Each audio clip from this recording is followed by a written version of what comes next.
Can we all rise for the pledge, please? I pledge allegiance to the flag of the United States of America and to the republic for which stands one nation, under God, indivisible, with liberty and justice for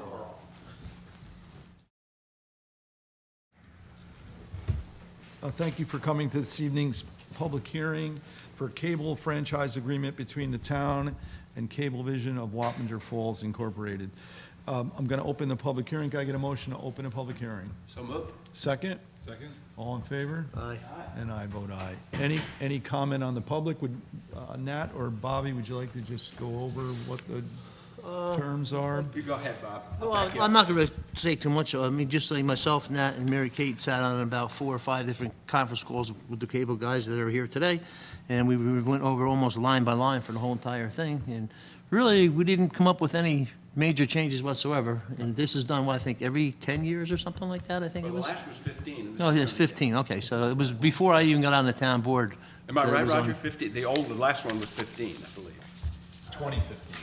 Oh, okay. Yeah, so 10 years. 10 years, sorry, Yeah, not 15 I years, think it was the but first year I got on the board. So we spent a lot of time, and we went over to them, made a few minor changes to here and there, but besides that, everything's in a pretty good place here. I mean, a major thing, you know, that we like to see out there, how much, you know, we take whatever fees we can possibly get and try to use it for our AV system. Right. And then we do need a lot of equipment right now, because it's failing right now. Where you go to put our channel on right now, and you get nothing but the bars. I mean, a couple weeks ago, I lucked out. I came down, rebooted the machine, and it worked. It worked for about a week. And then it happened again last week, or Monday. Yeah, last week I came down and tried it again, and it worked for about 5 minutes, and then boom, crapped out again. So unfortunately, we do need some equipment, and that was the main, you know, that's, And we're getting the equipment. no, we don't have any equipment yet. We're looking into getting some equipment. I mean, if we want to revamp what we need to do with everything, it's quite an expensive proposition, which we don't have money right now for. But we really, in my eyes, we really need to get you turn on channel 23, you don't want to see blank bars there, okay? At least before was able to get the scroll. Right. 22, excuse me. John, you could have a television career. Not me. Oh, thanks. So if Nat wanted to, you know, Matt anything? gave us a little summary here as well, but go right ahead, Nat. Well, the only thing I just want to make sure everybody is aware of, that there are 2 flows of money, right? Frank and Roger, there's the franchise fee, equal to 5% of the subscriber's subscription, or their fee. And in addition to that, there is what's called the PEG grant, which is also subscriber-based, but it's an additional, flows in over time. We don't get it right up front, but it flows in over time at a rate of 33 cents per month per subscriber for 5 years. Am I right? And if I did the calculation right, and this, you have to worry a little bit that not everybody's going to stay a subscriber over the 5-year period, but if you kind of did a little extrapolation based on a number which we're not supposed to know, or at least divulge publicly, as to how many subscribers there are, but I think it could give us the kind of money that we could need to do a good job on the system. Can I ask you, is your subscriptions trending upward, downward, level? Is that something? Oh, sure. Yes. You know, it varies from. Frank, introduce yourself. Oh, We so- wanna make sure. you know who you are. Yeah, Frank Oliva, Senior Director of Government Affairs. I oversee the company Optimum's franchise portfolio, and was the lead negotiator with Bob and Nat and Mary Kate for this agreement. Yeah, I'll just echo what they said. It's a 10-year agreement. It is largely based off of the prior agreement. Really, the federal government kind of drives a lot of the terms in the franchise, but Nat and Bob and Mary Kate really did a great job advocating for the town. There is a 5% gross revenue franchise fee that is based on the subscriber amount, as well as a PEG grant that is on a per subscriber fee. So, you know, we're happy with the agreement on our end. I know the town is as well. It does cover the entire town, and the 5% franchise fee is the maximum allowable under federal law. In terms of the trend, we don't love to talk about the trend. It is trending down, but, you know, we're hopeful that, this commitment with the town, maybe there's an opportunity for the town to sing our praises with the residents, and maybe they'll decide to.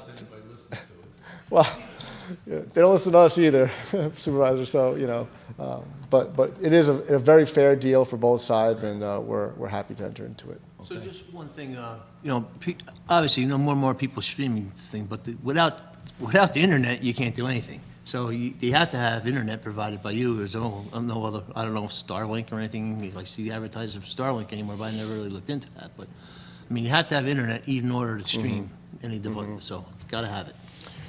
Yeah, so this is a cable franchise, but we are, through federal law, allowed to provide other services over our network. And we are happy to provide internet services to the town. In terms of the other kind of competitive landscape, this is the most competitive landscape that we've seen. This agreement is non-exclusive. Any entity that wants to come in and build and provide cable services can compete with us. And we are making improvements to our network to try and be as competitive as possible. We currently offer a gig of internet service to every house that wants to purchase it in the town. Whether or not they need that, they should call the salespeople. I'm not a government affairs person. I don't know the technology all that well, just enough to get me in trouble. But yeah, we are the service operator, and we are constantly making upgrades to our network to meet the needs. Anything from the public? Frank, just one clarification, because I needed this, and that is when you mentioned the town, it's the town of Philipstown, but the villages that fall within the town of Philipstown have their own agreement. Is that correct? That's correct, yeah. The incorporated villages within the town are their own franchising authorities, so they do an arm's length agreement with us or any other operator for the cable, the right to be in the right of way. So the franchise grants us the authority to be in the public right of way.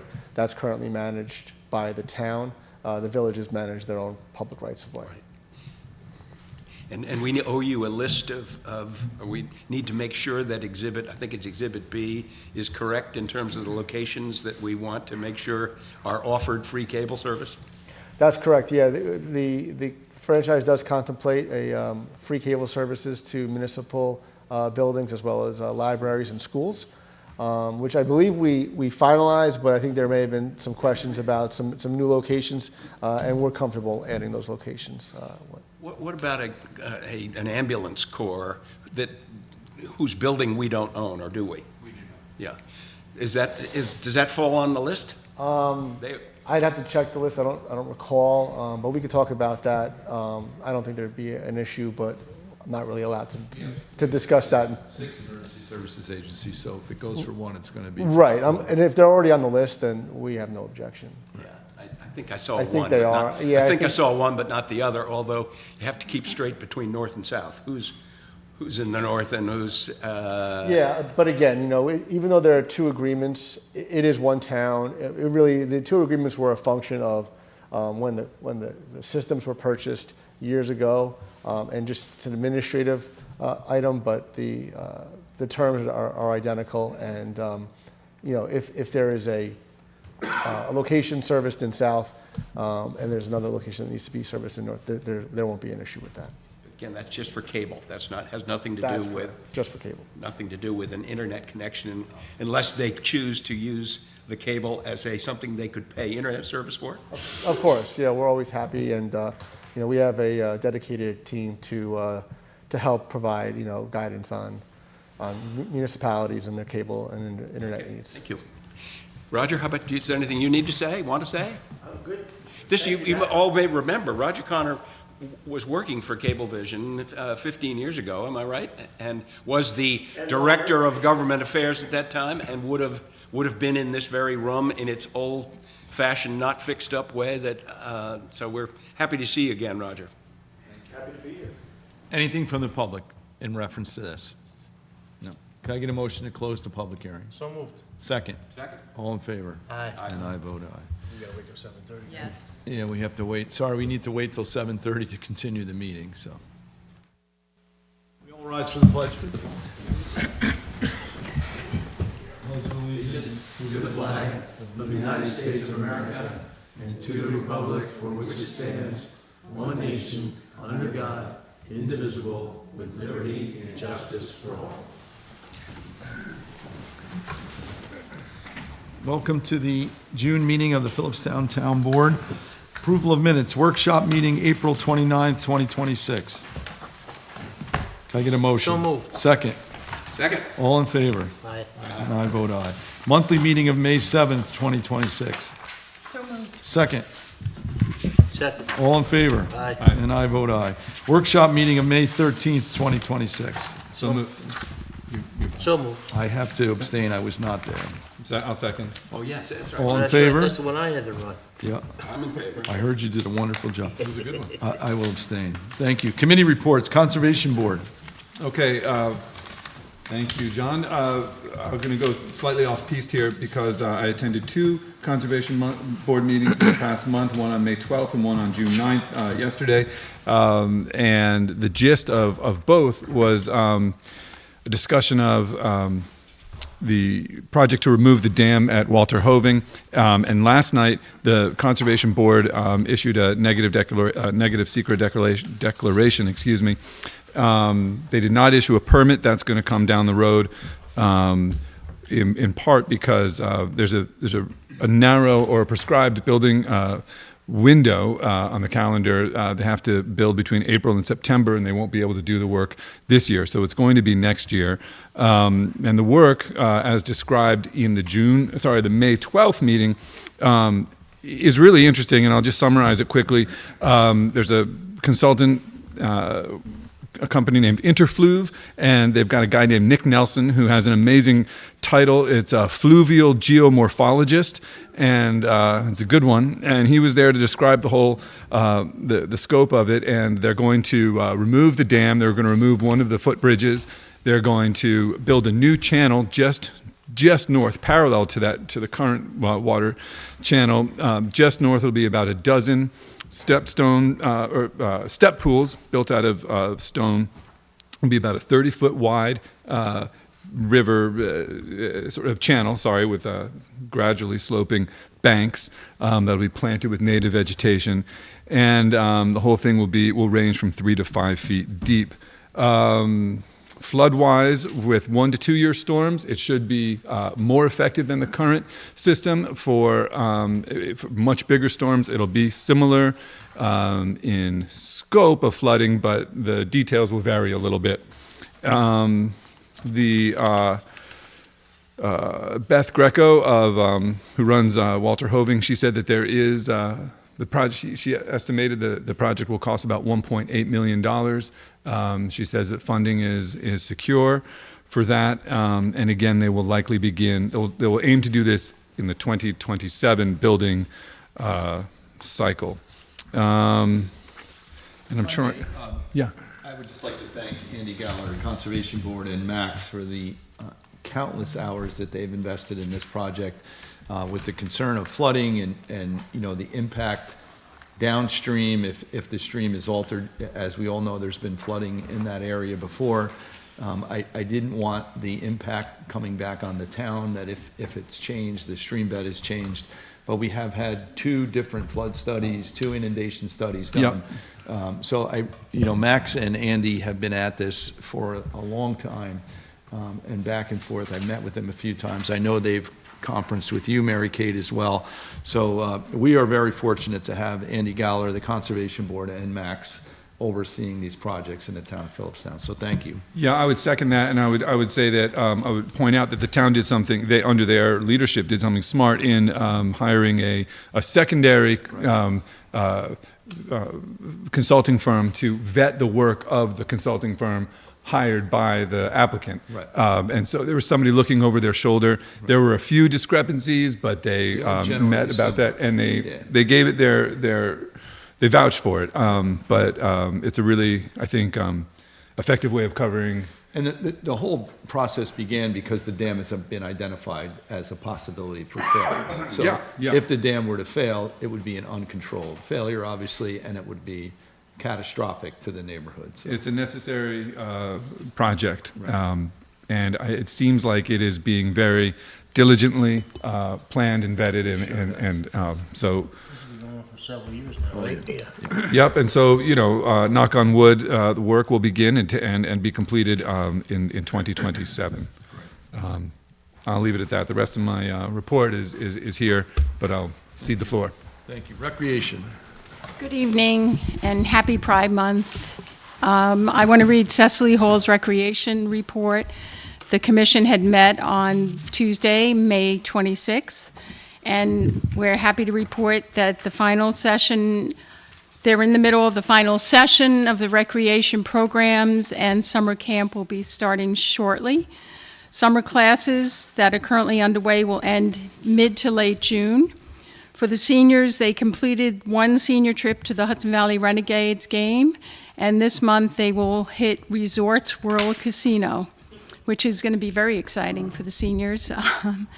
And I'm almost tempted to go now. I qualify.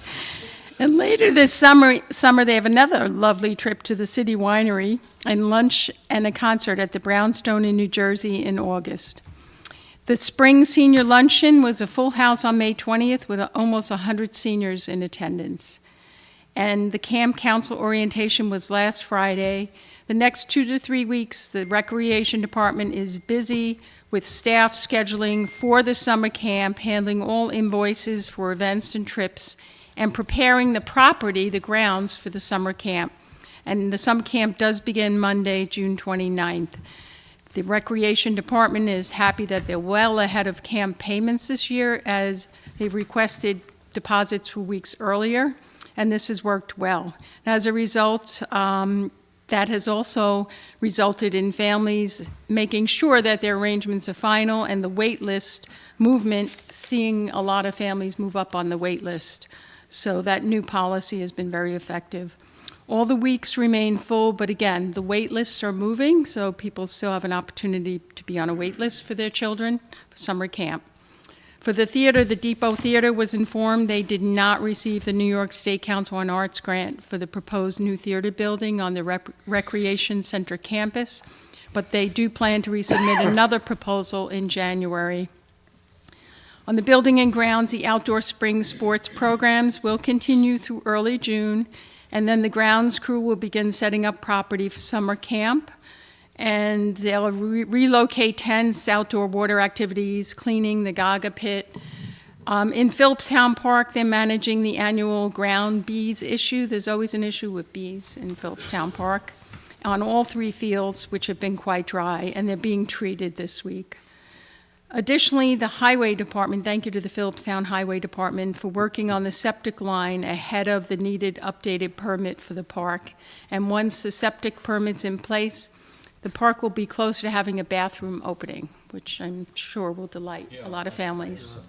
Yes, and the next Recreation Committee meeting is June 24th, before summer camp starts. Yes.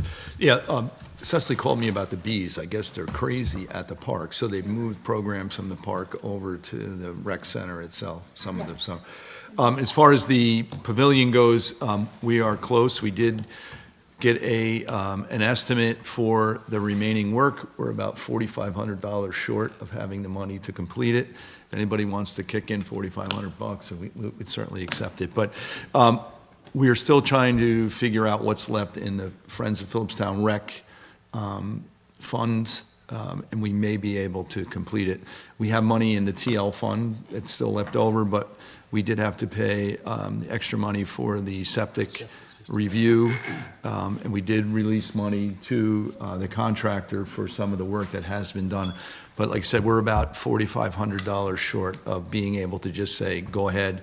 I was considering pulling the painting out, and then I think we're still short, even if we remove the painting until the fall. But once the Hudson Highland Reserve project is approved, then we will see money in the TL fund, which is utilized for recreation programs, and we will have the funds to complete it. But if we could get those bathrooms working, that would be amazing. Septic is done. Yep. Yes. It was backfilled. The last line had to be put in between the tank and the building itself, and Adam, as you mentioned, generously went down and dug it. It was inspected by the engineering firm and backfilled, so we're ready to go. That's good So, news. as soon as we get the money to paid There for. anything, any timeline? I know they met with the planning board, the Hudson Island Reserve. They're but- close. I mean, they have Getting another the meeting money. with They conservation. had, well, Yeah, yeah, they just asked for another extension. yeah, Okay, so the community funds that they were going to yeah. provide, that's when tied it into comes, that yeah, timeline. once they get Okay. their permits. I will say that there, at the Conservation Board meeting, there was discussion of it, there's a violation on their part, and so there's going to be, it seems like there's going to be grounds for further meetings between the two sides. There was an email thread today that they're meeting with Ron up there, I believe, tomorrow afternoon, but, yeah. Thank you, Judy. Thank you to the Rec Commission and the Rec Department, and Cecily. Thank you. Philipstown Hub. Philipstown Hub was very busy in the month of May and hosted and facilitated a number of groups, Compass, Circle, Support Group for Suicide Loss Survivors, Women with ADHD, Grief and Loss Support Groups, Story Circle at the Friendship Center, and Men's Interest and Issue Groups, so a number of support groups. There was also a community hike at Arden Point in Glencliff, led by Karen Kapoor. Thank you, Karen, led the hike, which took place on Sunday, May 17th. The staff also participated in guided meditation with mindfulness exercises as a special team event for Mental Health Awareness Month. The Hub hosted the Philipstown DEIA Committee meeting on May 28th at Route 9. I'm not going to list all of the other meetings, but if anyone would like the list, you can certainly let us know and we can provide it. But there is news. The Hub was honored at What's Great in Our State Convention in Albany on May 5th. The Hub was recognized as an organization that is making a difference in the field of youth mental health. This took place during Children's Mental Health Awareness Week, and the Hub was nominated by Marianne Silke, principal of Howday Middle School. The next full board meeting of the Hub is actually today, June 10th. And for the month to date, in May, 414 contacts with community members. Year to date, 4,590, which is terrific. So thank you again to the Hub and to Michelle Cupper for all that you do. They did share one personal story of an individual who called who was struggling with severe depression, looking for resources, therapy, and psychiatry. And a family member also was involved in working with the Hub to get this person admitted to a local hospital. So that was a resource that they were able to connect this family to. So thank you to the Hub for helping that individual who was very grateful. They're very fortunate to have the Hub and the staff, Michelle. And Dr. Cupper helps out. Yes. Yeah. We're very lucky We in this are. town We with certainly are. resources. Thank you. Thank you. Planning Board. Okay, attended the planning board meeting on May 28th, 7:30. Correspondence, the Hudson Highlands Reserve requested a 90-day extension. That was approved.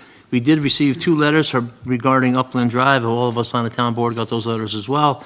The planning board indicated this is not their jurisdiction, which is true. So they didn't really have anything to say regarding those, but just want to let us know. We had a public hearing, Kaczynski Plaza up on Route 26 Route 9. They've been in front of the planning board for several years now.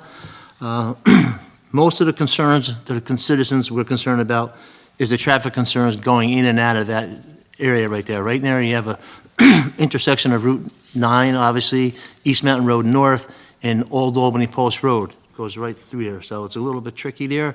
I myself, if you were going to try to take a left, if you're going south, trying to get on East Mountain Road North, people go around you, and there's not a lot of room there. So they do have major concerns regarding that. And all 4 or 5 citizens that they brought up those concerns. That was basically the same thing. We also had SLR, our town consultant, who reviewed the traffic study. He indicated that the traffic study really coincided with what his traffic study indicated, but he did indicate that his traffic study showed a lot more larger amount of traffic than the other. And that's the only reason being is that at that particular time, Route 9D was closed going through the tunnel. So more and more people were going down Route 9 as opposed to taking the 9D. So that's the reason why there was more traffic. There was one other discrepancy there. They indicated the number of accidents that occurred in that area on Route 9 over a number of years. There was a discrepancy of about 4 or 5 different accidents. So that the accident count was a little off as well. But they're the only things that people had to say. The applicant is willing to give up property on the north side of the property to make a right turn lane to go up East Mountain Road. I looked at that a little bit closer today, but in order to do that, there's a telephone pole there and it would have to be moved. If so, I don't know. I don't know who pays for that, if the state pays for that, or the Kaczynski pays for that, to put that right turn in, but we'll see how that goes. Old business, Volani 3191 Route 9. This is, they've been in front of the planning board about 2 or 3 months now. This is a building right across from the golf station there on Route 9, across from Valenti Concrete. This is a party rental business they're doing there. They want to erect two commercial buildings. Sorry, and then that's what they're planning on doing it. There was a site visit on May 18th. There was concerns about the structures being in a flood zone. But it doesn't matter. Those two buildings are not occupied by people, so they can be built in the flood zone. That was the concern that the people from our planning board had concerned, but that's no longer a concern. Like I said, it's a flood zone, but they can build in it. They're waiting to hear back from the Conservation Board. I guess they were at the site visit too, but they're waiting to get back their results from what they have to say. Other on the agenda was Salvini, I don't know really how to spell their name, Savo Zombini, 825 Route 9D. The applicant is seeking approval of a new construction of a single-family residence and a detached structure pool house to serve as a well and septic system. There was a site visit there as well. The concern was they had to cut down many trees, over 100 trees that needed to be cut down, so they're concerned about the amount of trees. So the applicant is willing to see if he can relocate the driveway, because most of the trees that had to come down were in the driveway section. So he's gonna see what he could do to accommodate their request and not take as many trees down. So I'm sure he'll be back and forth. They're scheduling a public hearing for next meeting, which is June 26th. The meeting was adjourned at 8:55. Next meeting again is at June 26th. Thank you, Bob. Thank you to the planning board. Zoning. The Zoning Board of Appeals met on May the 11th and should have met for the month of June already, but the meeting has been pushed off until June the 22nd. They have 3 live requests for variances, one of which is interesting. The other 2 are pretty routine. The one that's interesting and that we'll hear more about over the course of the next month or 2 is an address 2785 Route 9, just north of where Route 9 and 301 meet. And there's everything wrong with this property other than the neighbors can't see it. So, but it has wetlands issues. It has the building they want to build, which is a multifunctional accessory building, not a dwelling unit, but an accessory unit, is big. It borders on a septic field. There's quite a lot of work to be done. 3 variances that need to happen. Good news is a good team is on it. Greg Werner's been out there a couple of times. The architect, everybody knows, is a local fella, Justin Kaker. Bob D., Chairman Bob D. of the Zoning Board of Appeals, and myself actually went out and had a site visit the other day. And we can see that there are some issues, but I think the team will figure out a way to do whatever they can do. So we'll hear more about 2785 Route 9. All right.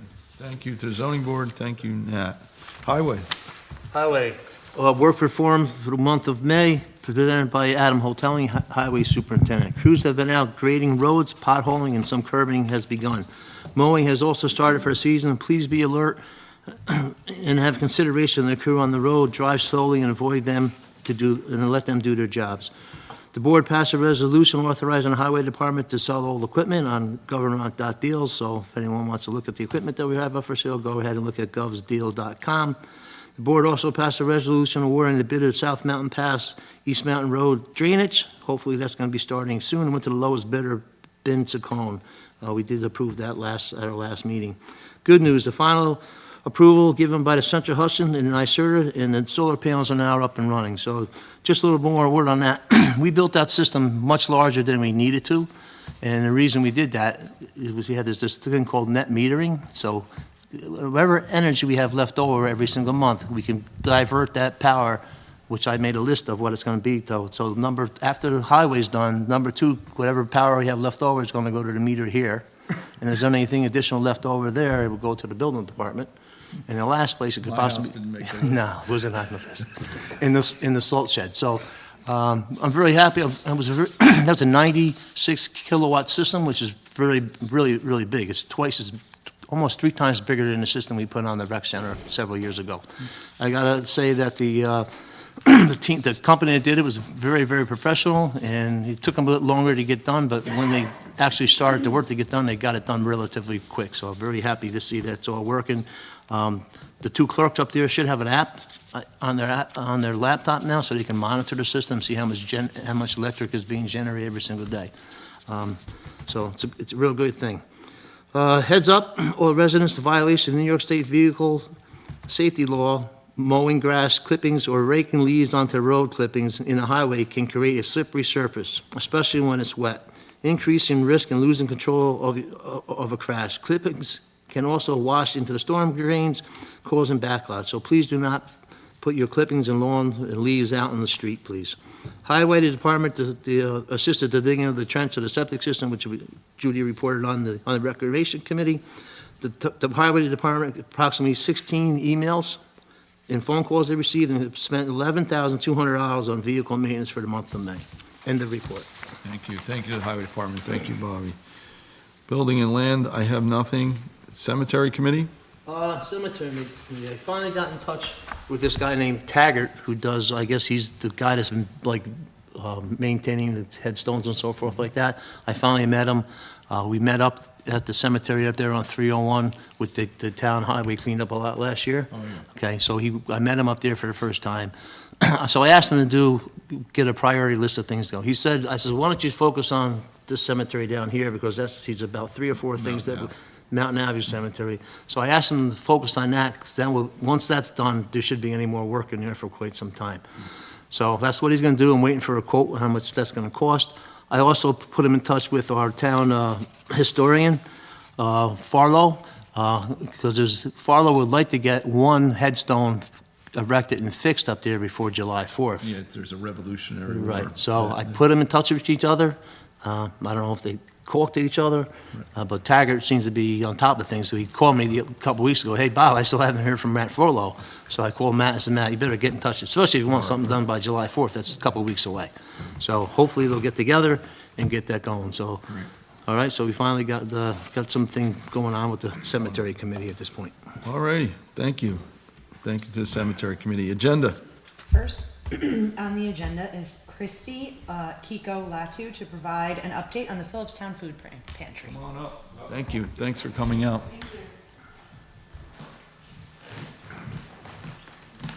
I have a quiet voice, so can you hear me? Yes. Great. Pretty much. Let me know if you can't, and I'll start yelling. Good evening. My name is Kristi Lattu or Kiko. I'm the Philipstown Food Pantry Coordinator. Thank you for the board's time and attention. I really appreciate it. I'm here to talk about Philipstown food insecurity from the unique vantage of the pantry and the role of the pantry as an invaluable community asset. But first, for anyone who's not familiar with the pantry, the Philipstown Food Pantry was founded by a pastor and is a mission of the First Presbyterian Church. Thank you, Pastor Ekama for accompanying me this evening. We're proud that for more than 50 years, the pantry has responded to hunger in our community. We offer a hand up, not a handout. Powered by more than 40 volunteers, including people of many faith traditions, those with no faith affiliation, concerned community members, Boy Scouts, local students, plus long-standing partnerships with the Knights of Columbus and the Lions Club, both of whom have members actively engaged in pantry operations. It's a multi-generational effort. The youngest volunteer is a Haldane 7th grader. Our oldest at 91 provides fluent Spanish translation whenever we need it. The pantry is Philipstown coming together, a community caring for community, which feels very precious in this time of political divides. In terms of the informal safety net in this high-cost community, the pantry is a public good or a Philipstown community good, and it's the only food pantry this side of Putnam County. Next, I'd like to share a little about pantry operations and give you the how we serve neighbors. I think you're aware, but just in case, we serve all of Philipstown. That's from the 2 mobile home parks up Route 9 to Continental Village, Manitou Station, and the far reaches of Garrison. The pantry is open 8:30 to 10, 52 Saturdays a year, serving roughly 75 to 80 households. So that's about 150 to 170 family members in those households each week. If a guest is not a Philipstown resident, we serve and refer them to other pantries. We do residency checks annually. It's a client choice pantry, which means guests shop for a minimum of 3 days of meals, but it's shop for what you want, what you need, so it's per their family's preferences. We're welcoming. We know people's names when they come to check in. We let folks with mobility challenges or maybe crowd phobia in a little early. We play music. I think we have a much dancier playlist, by the way, than Food Town. You will often find Sylvia Wallen singing and dancing behind the veggies table, for those of you who know her. Signage in English and also in Spanish. Last week, a young mom came in with her baby, and as you may know, it's hard to shop and carry a baby. And a student volunteer picked up a bag and started following around behind her just to give her a hand and make sure she didn't have to she could just point out things. We do everything we can to make pantry visits a pleasant, easy, and quick shopping experience. Also, last Saturday, we packed a bag for a mom whose work schedule unexpectedly changed. We handed her pre-packed bag as she dashed to get to work by 8:30. We have a community bulletin board. We share information on Philipstown Behavioral Hub programs, the Friendship Center menu and activities, or anything free or that might be of interest or benefit to pantry clients. For example, Cold Spring Thrift Alliance sales, concerts at St. Mary's, who to call in Putnam County Senior or Social Services. We're incredibly grateful for weekly support and partnerships with Davern Farm, Vera's, Signal Fire Bread, Stop and Shop in Peekskill, Glenwood Second Chance, the Regional Food Bank, SPCA Putnam, members of our community who regularly call. I have an extra case of TP. Great. 3 boxes of pull-ups. We'll take them. The focus and priority is obviously food for people. I'd like to note that we're glad to frequently offer pet food and supplies. Last Saturday, we had 100 seedlings from Davern as a nice surprise for guests. Thanks to a Haldane student, next Saturday we'll have feminine hygiene products, which are darned expensive essentials if living on a super tight budget. Again, priority is food for people. Now I'd like to talk about trends. Looking back to more normal times, if there ever was such a thing, pre-pandemic in 2018, weekly the pantry served about 18 to 20 families. Now we serve 4 times as many. Over the past year, we've seen a slow, steady increase in new and returning clients, with a noticeable uptick towards the end of 2025. In the first quarter of 2026, pantry utilization increased 41% January to March, compared to January to March last year. The first quarter is normally the slowest part of the year. Again, comparing back to more normal times, in the first 4 months of 2026, we served close to the total number served in all of 2018. Hello, that is a big change. What keeps me up at night? Does this represent the peak, or are needs still increasing?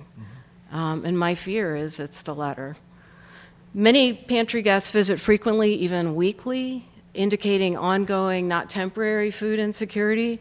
For food insecure households, especially seniors and single parent families, any disruption can cause a chain reaction. A handful of new folks started coming to the pantry just after the recent Meals on Main suspension, the market truck that was serving seniors in 3 different Philipstown locations weekly. So at a time of funding cuts, rising food and fuel costs, electricity costs, and changes in eligibility requirements for SNAP, families living on the edge of in this high-cost community have very little cushion when support systems change or disappear. So that gives you a little background. I want to talk quickly about some gaps, barriers, and challenges. I'm picking just two barriers, access and stigma. Maybe we can't solve the problem of public transport at this moment, but we're creative in what we're doing so that we can make pantry support more accessible. Of the 80 families we serve a week, we reach about 25 to 30% via home delivery. It's one way we can help neighbors who are temporarily or permanently disabled, homebound, carless, employed, but with work hours that conflict with pantry hours. For example, we recently supported a volunteer recovering from surgery who, without her family nearby, was temporarily at risk of being food insecure. Stigma is a barrier, one we'd welcome your help with. We're combating it with music, being welcoming, offering a wide selection of pantry staples, and info about events and support in our community. Recently, a pantry volunteer brought in an enrollment form for a struggling but hesitant neighbor. We waited a few weeks, didn't see her. And with permission, I called and I explained how the pantry works, answered questions, and then the first day she came to the pantry, I met her at the door, welcomed her, showed her around, tried to make her comfortable with us. So if you suspect a neighbor is food insecure, talk to them, download an enrollment form, come to the pantry with them, connect them with me. I'm happy to answer questions. I know there are a lot of folks out there that are not coming. Life happens, it happens to all of us. It can happen at any time. The pantry offers a hand up, not a handout. This is a community effort to combat hunger by neighbors for neighbors. Some key challenges that we're facing are, as you can imagine, transporting, sourcing, and sorting enough food to feed 150 to 170 weekly. Back in the fall, we increased our food storage capacity thanks to the church for the garage space. Our goal was to stock up and do less trips to the regional food bank. Increasing demand means that we're still needing to do a weekly trip, but we have more space to store food, so we can keep pace. While the pantry was volunteer-led for most of 50 years, increased demand brought on by the COVID pandemic necessitated creation of a part-time paid pantry coordinator, and as needs and services have increased, the supportive administration and infrastructure have become more complex. So now, in the first 4 months of 2026, we've served more than the whole of the year in 2018. Right now, we're managing, but the main source of pantry funding is Philipstown community donations, cash, food, time, and please do not forget your Foodtown points. If we're all pinched, folks may give less at a time when more of everything is required. Food insecurity in Philipstown is real, but it's hidden behind closed doors and pride. Neighbors at risk have faced multiple shocks in recent years. COVID-19, the federal government shut down last fall. At least one pantry guest is still struggling to restore SNAP benefits. The cost of filling up cars to get to work, paying for electricity, rent, and food. According to United Way's Alice reports, asset limited, income constrained, and employed, approximately 35% of residents may struggle to afford to live in this high-cost community. Many Philipstown households are living paycheck to paycheck with little financial cushion when unexpected challenges arise. Again, life happens. It can happen to any of us. The food pantry in Philipstown is a community good, providing emergency food assistance and filling gaps in federal, state, or county programs. We're doing a lot, very collaboratively with amazing partners to meet basic needs and no end in sight. The increasing need we're seeing is a call for Philipstown critical thinking about how we respond to hunger collaboratively. I'd welcome the opportunity to talk further with the board about capacities and resources that may be available to meet needs. And again, thank you for your interest and time. I really appreciate it. Thank you. Thank you for everything. You know, it's hard to imagine with the amount of wealth that there is in this country that anybody, and especially this community, that anybody should be going hungry. And just the thought of a child not having food at the end of the day is hard to fathom. Currently, you're transporting, you're delivering, and what is the means of your transportation? Personal vehicles, people just volunteering? How does that? Oh, for the home deliveries? Yes. Absolutely. It's all volunteer. We've got some core, and thank you also to the Lions Club, who have 2 people who are absolutely key to that. But yeah, we've built the bench, so there's a range of people who deliver, and we have it divided into 2 different routes. I have some thoughts. I don't want to share them publicly right now, but I have some thoughts that I'd like to discuss with you about assisting. What's that? I do. I do. And the Davern Farm, of what they've done recently, and I don't want to criticize it. I'm aware of that more than I am of anything else. Again, this weekend, the big plant happened, and it was a wonderful event. It was a great turnout. There's more produce going in the ground this year. It just seems like the field keeps getting longer and longer. But we're happy to be a part of that. And then there's squash. Last year, when we delivered, it was like the SNAP program was really at jeopardy last November. And I know you guys were pressed at that point, but did you actually have a surge at that point when the SNAP program was at risk? I mean, it never closed completely, but there was threat of it, correct? Yeah, funnily enough, we saw a slight increase, but it's sort of accumulative. I think there are a lot of things going on, and we're still seeing more people coming. So slow, steady increase, but when you look at what that slow, steady increase means year over year, it's troubling. It's crazy. So, well, I'll be in touch. I have some thoughts. Anything Great. from the board? I just had a follow-up question. The age ranges, do you think it's increased among seniors more, the need, or among younger families? Do you have any sense of that? Our seniors are leading by a little bit right now. Yes, we have a good sense. We keep pretty good good statistics. We've done a lot of efforts to do data checking, but yes, but that also has caught my attention recently because seniors are coming in talking about, for example, the Meals on Main disruption that actually drove a number of people to us that we'd never seen before. And I asked, I'm like, what has changed for you? And they said, well, this was part of our coping mechanism. But if that was part of their coping mechanism and they're already struggling, I think we're going to see more. And that's not to say children are, within families are, not far behind number-wise. Sure. Thank you. That's very helpful. Thanks for asking. Thank you. Yep, thanks. Thank you. Thank you so much. Thank you. Thanks. Thanks for the invitation. Next on the agenda is a resolution approving the SEQRA EAF and adopting a negative declaration on paving unpaved portions of Horton Road and Mill Road, and this is a roll call vote. So these are 2 sections of unpaved road that Adam has identified as a trouble spot, and they're looking to get it paved. So we are going to go through the SEQRA EAF, and we're going to adopt a negative declaration.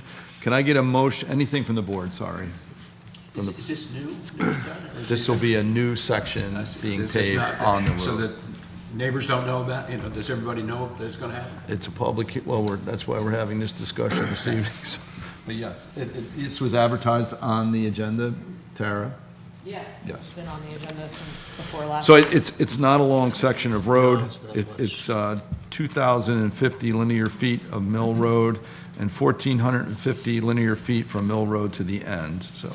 If you've ever been on these roads, it definitely needs it, okay? It's a steep I think section. the people who live on road are looking forward to getting it done, Yeah, as that's- opposed to other That's usually areas most of the roads most in of the town. case. with And even dirt. when people are resistant and after we pave it, they come in and applaud the difference with no noise and no dust and no runoff. So can I get a motion to waive the reading of the resolution? So moved. Second. Second. All in favor? Aye. And I vote aye. Can I get a motion adopting the negative declaration for paving on unpaved portions of Horton Road and Mill Road? So moved. Councilwoman, second. Second. Councilwoman Farrell. I vote aye. Councilman Prentice. I vote aye. Councilman Roush. Aye. Councilman Flaherty. Aye. And I vote aye. Thank you. Next on the agenda is a resolution authorizing the Town of Philipstown to act as grantee and administering organization in regard to the Cold Spring Chamber's anticipated grant award for the food scrap recycling program.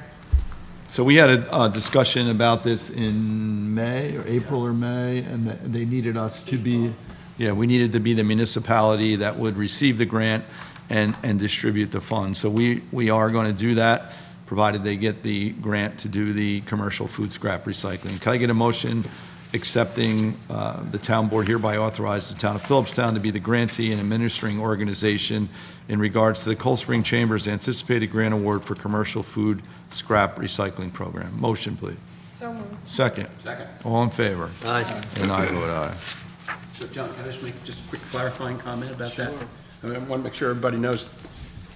I want to make sure everybody knows that this is a commercial food scrap, right? It's not, it's a companion piece for what we're already doing in the personal or individual residential nature. And this is just a hope and a prayer. This is a hope that the state of New York will come through with a grant, and the chamber is very grateful for the town board's willingness to act as fiscal sponsor and organizer and administrator should this event be granted. I'm not sure Sue is all that happy. I'm sure she's not. I'll stop by and try to help her. There you go. Thank you. Next is a resolution authorizing the Nicole Ater Memorial Garden Foundation to erect a memorial garden in the southwestern area of Glassberry Park. So we had a discussion about this, I believe was in April or May also. Bobby had gone out with the family that wanted to. Roy and Lucy are right here today. Oh, they are. I'm sorry. I didn't recognize you. So you're here this evening. Thank you. I guess we've come up with a spot that you're comfortable with. And it'll be a nice memorial there. And it's a beautiful area. It's a beautiful spot. So thank you for presenting this. We really appreciate it and look forward to it, making it happen. Thank you. So can I get a motion that the town board hereby authorize the Nicole Ater Memorial Garden Foundation to erect a memorial garden in the southwest area of Glassberry Park? So moved. Second. Second. All in favor? Aye. And I vote aye. Thank you. Anything you need from us, obviously, contact the town. We're more than willing.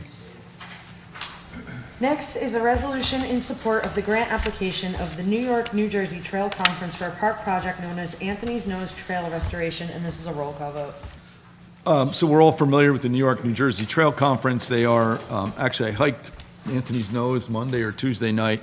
There has been work done up there. It's becoming a much more accessible trail with the amount of steps that they've added. It's still a tough hike, but they are applying to get a grant to continue the work on that section of trail. This is a roll call vote as well. Can I get a motion to waive the reading of the resolution? So moved. Second. Second. All in favor? Aye. I vote aye. Can I get a motion endorsing the letter for the New Jersey Trail Conference for a park project known as Anthony Nose Trail Restoration? So moved. Second. Second. Councilman Flaherty. Aye. Councilwoman Farrell. Aye. Councilman Prentice. Aye. Councilman Roush. Aye. And I vote aye. Can I, sort of after the fact, but just ask a clarifying question? The portion of the trail is it the steep step area from 9D or the back way up from South Mountain Pass, do you know? believe it's the 9D section, Yeah. but I'm not 100% sure on that. Well, they need to get the grant first. Yeah, I was just curious. Yeah. Okay. They are working on the steps coming from the 9D Because section. that's the heavy, Yeah, the other traffic trail area. is just kind How of many like people a, go up from South Mountain Pass? There's really no place to park, right? there is not any place to park, and we're not encouraging. I know, I'm just curious, yeah. 9D, there's not a lot of places to park Yeah. on 9D either. No, but- I know. Go on there on a Saturday, Sunday, forget Yeah. about it. Yeah, there is a few spots, but not a lot. Yeah, but you gotta be lucky to get one.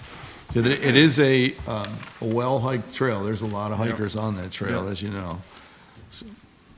Next is a resolution authorizing the town clerk to put the Garrison Landing Water District purchase and installation of water meters project out for bid. So part of the restoration of the Garrison Landing Water District was to, at some point, meter the homes that are there. So in 1999, when the water system went from a ground surface-fed system to a well-fed system, the pressure increased and every meter within the Garrison Landing Water District failed. So, and we've never had the funds in place to replace them. So we have the funds secured. We want to fairly charge people for the water that they're using. So you will be metered just like you are in the village of Cold Spring. So this is a bid process for a firm to bid on purchasing the meters and be installing the meters. So then we can charge people a metered rate for their water. So I just want to know, when I first got on the board, Richard Shea, this is one of the first projects he gave me, they're looking at getting meters. So this is something that's not new. I've been on the board for 12 years. I investigated it 12 years ago. We didn't have the funds 12 years ago to do this, so we've kind of been on the back burner ever since. And as everyone knows, we've had some major issues over the last several years that have been now rectified. So now we're going to the next step here. correct. Anything from the public? Yeah, come on up to the.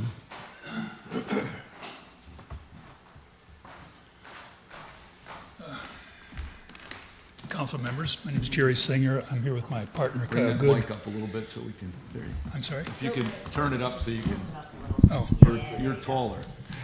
sorry.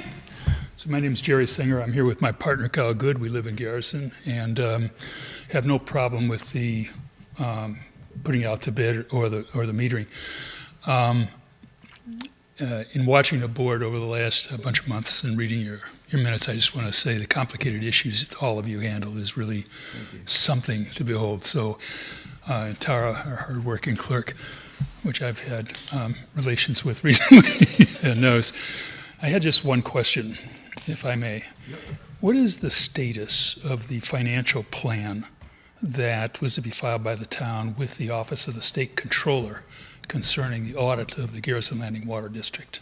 We can produce the audit results. I think we've given you The the, financial plan, going forward. yeah. We can put that together for you as well.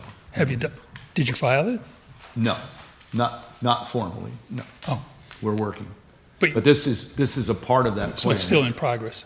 I'm sorry? Is it still in progress? Yes, this is a big part of it. This is a Yeah. big part of the funding. So Right, to get the money coming in Got that it. we're looking to meter. So, got yeah. it. Okay, thank you. Thank you. That's all I had. So, John, can I ask? The meters, we're paying for the meters, right? Yes. Yes, And we're paying for them to be installed. correct. And then we'll come back to the residents and tell them what the rate for their Yes, usage is. once we can finalize the rate per gallon, then it'll be worked out. And that's something that how are we going to figure that Based out? on the operational cost of the system, I see. it would be a metered per gallon rate. Okay. Okay. Yeah, and Okay, can I get a motion to put to bid, hereby authorize the town clerk to put the Garrison Landing Water District purchase and installation of water meters projects out for bid? So moved. Second. second. All in favor? Aye. And I vote aye. Thank you. Next is to schedule any workshops or meetings. Our monthly meeting for July is scheduled for July 2nd. I know we had discussed moving it to the 9th. Just want to make sure that's still okay with everyone. Yeah, July 9th, right. Okay.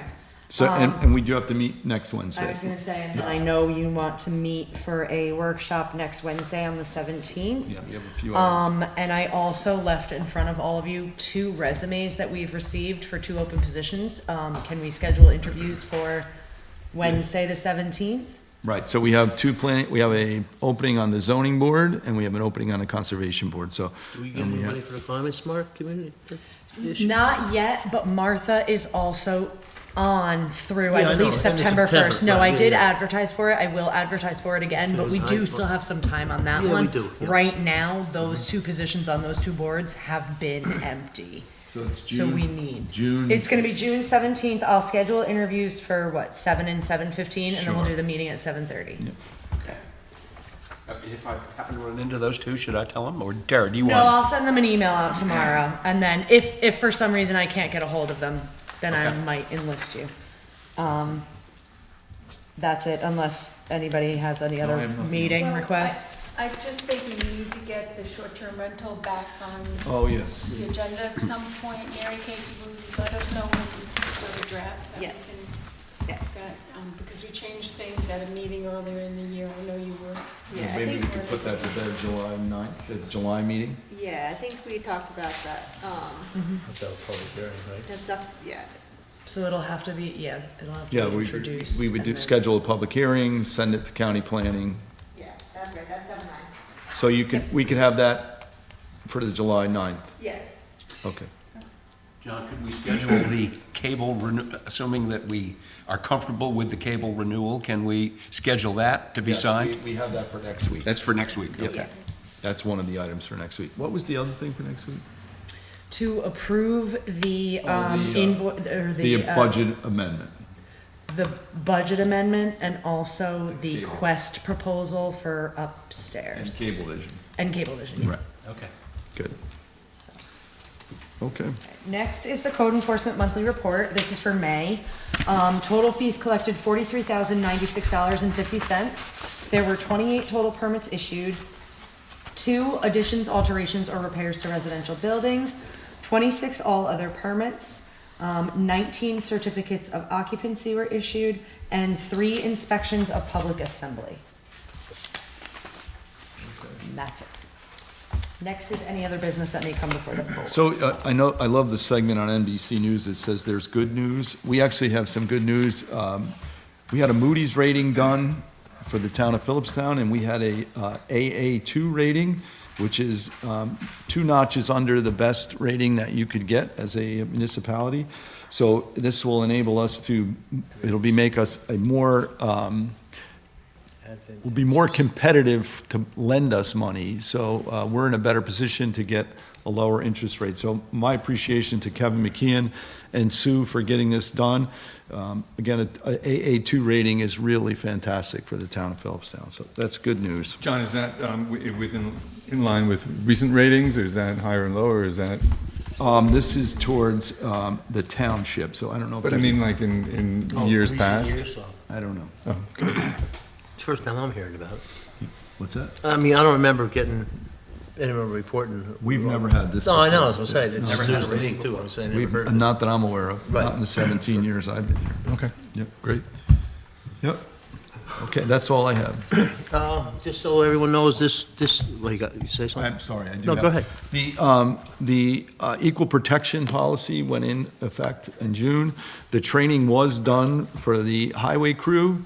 When did that was like 2 weeks ago they had it done? No idea. It is completed, and tomorrow, Tomorrow, us, building, and rec will all be trained. right, and Tara's gonna record it for anybody who's not available Yeah, tomorrow, anybody who they misses can it. watch the recording. It's a short, it's like a 15-minute instruction. If anybody's available tomorrow from the town board and you wanna come in and participate, Tell me where it's going to be. It's going to be here? 10:30 tomorrow, it'll probably be right here. 10:30. Wow. Yep, yep. So record it for me, please, because I have to work. Thank you. Great. I do have a question that's come to me from some constituents about, do we know how much we spent on the litigation regarding the fjord Thus tree? far, I don't know. Do we have a total? I don't know off the top of my head, but I could certainly. The invoice is gonna be sent. I made some edits to it, today, actually, so I don't know if it went out. Oh. So we have the invoice for the month of May, and I made some edits to it today, so it went out either this afternoon or will tomorrow. Okay, So- we could certainly. See it by Yeah. next week sometime. Yeah. You'll see it, yeah. Okay. Okay. Thank All right. Probably one of the vouchers we need to sign, so you'll see it. Anything else? Sure. Thank you for setting up the interviews for Mackie and Mike, because they've been asking, when are we going to do that? Do you want me to give a little report on the results of the Community Preservation Fund, or do you want to let that go till next week? No, you can get, Okay. we Just have so- 5 minutes till tip-off, so. I got one other thing, but this can be quick. I mean, 3 minutes now. You remember, we were fortunate that a group called the Trust for Public Land was willing to help us with a survey, which was devised to determine the feasibility of putting a community preservation fund The idea of a community preservation fund is that it's a real estate transfer tax. In this case, we proposed 1% that would be paid by buyers of new properties above an exempted amount. They did this for us back in 2022, and the result came back and said they did not recommend that we go ahead with the Community Preservation Fund, and I'm afraid the results this time are the same. So the same people got the cards and sent them. I do think that we'll need to come back to people, because there are a lot of questions about this survey. Everybody got a postcard. Not everybody was able to be part of the survey. I was questioned several times, emails, phone calls at church. You know, they have their ways of doing this. There's a very pro-y group, and they wanted to only be in the field for a limited period of time. They got 307 responses. They figured that was above their target of 250. The result came back essentially no better than it was back in 2022, and the chief complaint is the cost of living just around, and don't talk to me about tax, or don't talk to me about any kind of cost increase. So we don't have a go recommendation from So TPL. we were looking, it would be a referendum, and this polling is telling us if it would be favorable or not favorable to go to referendum. So my gut would be to trust the polling and not put it to a referendum. Yeah. So. I agree, John. This is something I've got personally a fair bit tied up in, but I think that we've just got to go with the pros. Personally, I support it. I think there is a great use for the money. It will not affect anybody's cost of living. It's if you're coming here to buy a new home, is when you would pay that 1%. And there is a threshold. It doesn't affect lower income housing. It doesn't affect affordable housing. It's a specific range where it would kick in. The money would go into a fund that would be regulated by 5 or 7, whatever we choose, residents of the community, and they would, they could improve a park, they could improve a field, they can purchase a piece of land. And I've said this a number of times, the Village of Cold Spring just purchased property around their reservoir to protect it from development. It would have been an ideal use of that The money. villages were part of our application. Yes. Didn't someone donate a lot of that A property? piece of it, yes, A piece of it, but yeah. they did spend quite a bit of money purchasing, I'm not sure what, but it would have been an ideal, and that's just one observation, but, Have so. I got 30 seconds left? One other item. Yeah. Okay. A gentleman called Bill Nulk, who's the chairman of the Industrial Development Agency of Putnam County, would like to come to our meeting and tell us a little bit about the IDA, recognizing that it's intended for big box projects Right. with lots of employment and provides tax incentives, and perhaps that's not very valid here in Philipstown. But James Hartford, our James Hartford, has joined that board as the Philipstown representative, and I think we'd learn a little bit if we gave him 5 minutes at one of our board meetings. We'll give anybody 5 minutes. Okay. Well, He can contact Tara and schedule. Yeah, I'll follow up, Tara, if you will. Perfect. I just needed you guys to, ladies and gentlemen, to bless the idea. Sounds good to me. Interesting. Anything else on the board? Yeah, I got a couple quick things. The Lafayette unveiling the plaque is going to happen this Saturday at 2 o'clock down at Grace Kennedy's house there, the Robinson House used to be. So I'd like to thank Nat Prentice's his wife Anita for organizing that. There's about 3 or 4 or 5 speakers going to speak very short, nothing in length. So if anyone would like to come down and see it, it's a real nice marker. So we're moving forward with that. Johnny mentioned the sweet potato planting that was this past weekend. It was a very, very good community outpouring for that. Matter of fact, as we were planting the sweet potatoes, they made an executive decision to start planting the squash, which they were going to hold off on, but we had so many people there, it got done much earlier than planned, so it's a great thing. And the food pantry, myself and John, I always deliver food from Gavin's farm to our local food pantry as well. One other thing I want to bring, I did meet Ron here last week regarding the attic issue that we had. As we said, we're going to get a resolution to get that done. One thing I failed to say about the solar system on the highway, that didn't cost us a penny. Okay, we got funding through our Climate Smart community, so I got very thank you for the Climate Smart community people on that board that got that funding. So that was $750,000 that it didn't cost the town a penny. So just wanted people to be aware of it. It didn't cost us anything. And my And our appreciation electric, to you, Bobby, for spearheading the project as well. Thank you. It It's was- been a long time coming. yep. So anyway, so I mean, it's a great thing. So our electric bill up at the highway department really should go down to zero. Wonderful. And happy Father's Day to all the dads on the board, town Thank board you, members. thank you so much. Can I add two quick items? Yep. I want to third the cheers to the Sweet Potato Fest. I was there with my parents and my kids, so it's 3 generations of us digging in there in the ground, and it was family, and then neighbors and people I hadn't met before, and people I knew very well, all getting dirty together for a really good cause, and it just felt great. So thanks to them, thanks to the Daverns for organizing it, and everybody for showing up. It's just a really beautiful glimpse of what we can do together. So thanks to that. And then just a kudos to the rec department for getting on top of for sorting out the bees down in that field. Hopefully next year we can get ahead of it. But thank you for doing that. And just a reminder that we still need benches and tables in that front area between the parking lot and the field. They're in disrepair. They're in pieces on the ground right now. So Like I said, once we get Yep. those funds reserved, so. One thing about the recreation, Judy, you see the email I forwarded you yesterday about the quote to get internet access down there? Yes, I did see that, thank you. Okay, I spoke to for all both the Frank, work you did okay, I on spoke to that. Frank, and I'm gonna send him the email and see what he could do to get that price a little bit lower. They said, I thought, well, I don't want to say it publicly because I don't know if they made a final decision to the company, but no. thank you for all your effort. Appreciate it. Okay. Anything from the audience? Just Mr. Yes. Pitt. Hi, Anita. Good evening. Anita Prentice. First of all, Bob, thank you for organizing the marker. I just wanted to add that there'll be a reception after the unveiling at Mandeville House.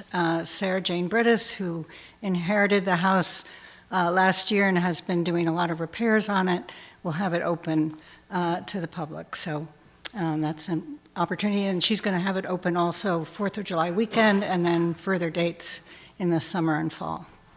I also wanted to just ask for clarification on the equal protection policy. Where does that stand now? Because I think there was a, It went into effect on June 1. okay, The training is taking place with the highway crew is trained I heard that, yeah, okay. last week, and these guys are getting trained Okay. on tomorrow. So it's in place. It's in place. Great. It was pending the training, so.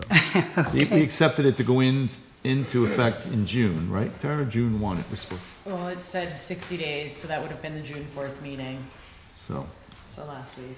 yeah, last week. I wanted to just bring up a related topic on that. There's been just people talking about, there's been news about the use of the automated license plate readers, which is increasing throughout the country. These are a great tool for law enforcement in general.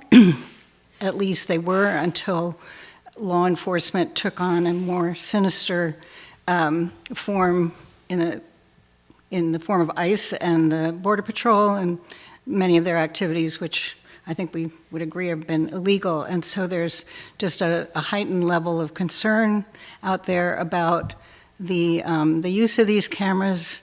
There are some in Philipstown, which are owned by the county under the guidance of Sheriff Hess. They go to the Westchester RTC, which is great, but it might at some point be interesting for the community to maybe hear from the sheriff about the use of the cameras, because people are concerned about the possible negative use of the data that the cameras produce. So Yeah, I'm not sure how that would apply, because the sheriff's department is not, there's a different type of policing organization where they fully participate or they don't participate, and I do believe the sheriff's office will not be participating, but we can certainly get a statement from Sheriff Peck. Just for some clarification, I think it would make people feel Yep. feel more Whether- comfortable. I know there's two. There's one on 9 and one on 9D, and there's There- one, and there's I one. spoke with Sergeant DeViglio, and he said there are 4 in Oh, and there's Philipstown. 3. There's one in Ellisville, there's one on 9D, and one on 9. That's the only ones that I'm aware of. Where's the one on 9? I don't think I ever saw It's that one. up by, almost to the county line. They were working on it the other day. when I went by. Maybe that's why I didn't notice. So I will reach out to the sheriff. I Okay, don't know that- where the 4th one is. That'd be great. And then finally, is there any update on the Article 78 on the status, when anything might be heard or a decision made? We've submitted, we filed by the date we were shooting for, and it was filed thanks to Mary Kate, the endless amount of work that she put into it, as well as the clerk's office and many of us. We did petition Putnam County. We're not sure on their results yet. Mary Kate, do you have anything to add? Just to add that what we call the return date of the petition, the day that it comes before the judge, I think we put that as July 25th. So the respondents' responses to the petition would be due, I think like 5 days before that. Everyone's been served, waiting on their answers to the petition. Ordinarily with these, counsel to the respondents will reach out to counsel to petitioners, so me, and we'll agree to a schedule because there's usually more time required than is put in the initial notice of petition. So I've not heard from Office of Parks or from Fjord Trail, so we wait. What is a reasonable timeline to see results on any of these? I mean, I'm sure it's a wide variety, but There is a rule, like a court administration rule, that judges are supposed to they're supposed to issue their decisions within 60 days of a matter being fully submitted. So here, if I put the return date as July 25th and everyone answers in time, we file our reply. In theory, the judge should rule within 60 days. I have waited 8 months for a decision on an Article 78. That's in Dutchess. Most of my practice is in Dutchess. I don't know how quickly the judges move in Putnam, which is where we filed. There's nothing you can do to enforce the 60-day rule. That will put you at the bottom of the pile if you contact Chambers and tell them that they're running late. So I can't say. Nope. Understood. Thank you. Thank you, Newton. Thank you. And thank you for mentioning the Equal Protection Act again. I just want to say that Philipstown was ahead of New York State. You might have read in the papers or seen on the news that New York State now has adopted the legislation. That's Yeah. well, ours. no, I was reading it, and it was very similar to ours. But it went further than ours, but it is now the law in New York State as well. So I was happy to hear that when the state adopted the budget. All right. Vacancies, one on the ZBA, one on the Conservation Board, and one for the Climate Smart Coordinator, which we'll advertise again, Tara? Well, yes, but the Climate Smart one, she is not done until the end of August, so Okay. we do still have. And the other two, we do have resumes for these We'll just- positions. Yeah, those And- interviews will be next there week. we go. Approval of vouchers, general. So moved. Second. Second. All in favor? Aye. And I vote aye. Highway, So moved. second. Second. All in favor? Aye. And I vote aye. Continental Village Park District, So moved. second. Second. All in favor? Aye. And I vote aye. Continental Village Water District, So moved. second. Second. All in favor? Aye. And I vote aye. Motion to adjourn, So moved. second. Second. All in Go favor? Knicks. Go Knicks.